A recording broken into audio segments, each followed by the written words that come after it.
Really fast, TJ's writing back.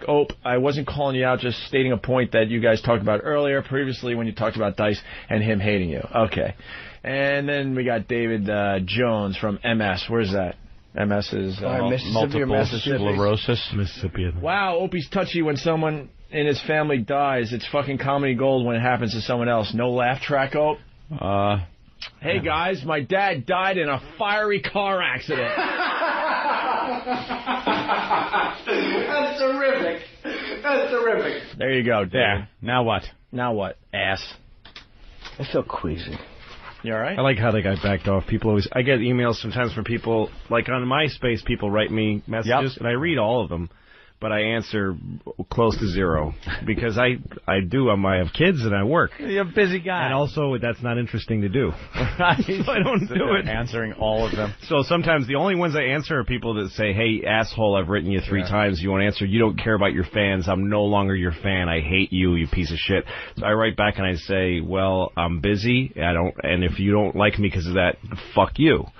And then they always write back and go, I totally wasn't trying to, man, I just totally, no. I made up this one thing that I keep on my clipboard, on my notepad, that I can just take off, copy, and paste when people really bash me. And it's a real, I got to pull it up. It's a real kind of generic stamped response. That's all I give. It's thank you so much for supporting the program. Thank you for your interest to the in show. Anthony. Yeah. We really appreciate it here at the Opie and Anthony show. I just slam him with that. He took all this time to write what a dickhead I am and how unfunny the show is and fuck. And I just send him this generic thing. You just let them know that they're going on a pile, they're adding to a number. Thank you. It. We are happy to get emails. Didn't read your fucking letter. I just sent this off. Fuck you. You know what you said? You told us, and I tried that one time, and then I didn't get enough satisfaction. I have to fight with them. Yeah, you're crazy. Never. You fight. You never do that. You get into message board wars. That's crazy. I just write. I hit the message board, but usually it's one post where it's just go fuck all he is. Yeah. And that's it. Oh, sorry, dude. I like the message boards for the most part, but there are bits we do that are so obviously just great.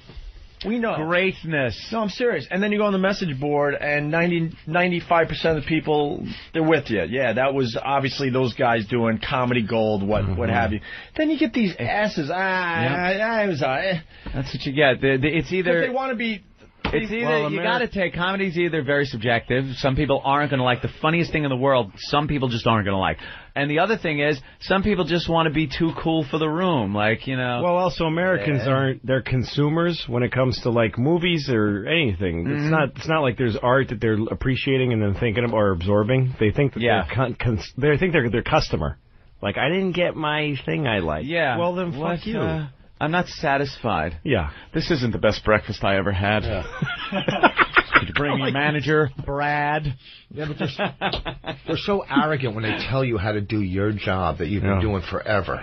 You know what? Go up during the check spot in front of 300 drunks. All right, you're dirty. Go fuck yourself. That's why on the show we beg the message boards to eat their own. Just eat your own. You know who the problems are. You know they have nothing to contribute. That they're not official fans of the show. Just eat your own. The thing is, survival in this shit is just cut and dry. If you're not good, nobody will listen and you'll stop being on the air. It'll take care of itself. There won't be message boards about you or your shows or anything like that. But there's bits we do, we know, some will like and some whatever. But then there are those bits, it's if you're a fan, you call yourself a fan of the show, you're going to love it. But and then you get these idiots You're never going to make everyone happy. It's just the way it is.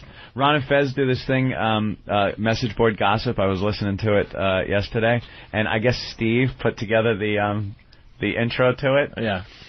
If that's on the fucking Delete, you got to hear it. This is some more Steve awfulness. Oh, really? Oh, my God, it's hard. Really fast, I said I didn't feel like talking when my dad died. Yeah. First 6 months of XM was a little rough for me. We've discussed that in the past. Well, this guy from his cell phone. Hey, Ope, you didn't feel like talking when your dad died? I didn't know your dad died the day before you were on Letterman. Sorry. Oh, see. Hey, man, that's funny. Go on. Let's go to Andrew in Brooklyn. Andrew!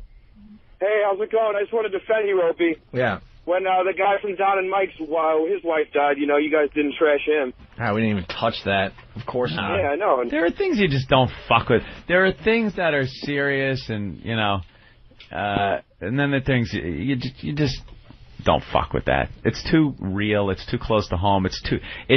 It definitely surpasses any radio war bullshit. Mm-hmm. Radio wars, pretty low on the fucking ladder of importance in life when you're stricken with something.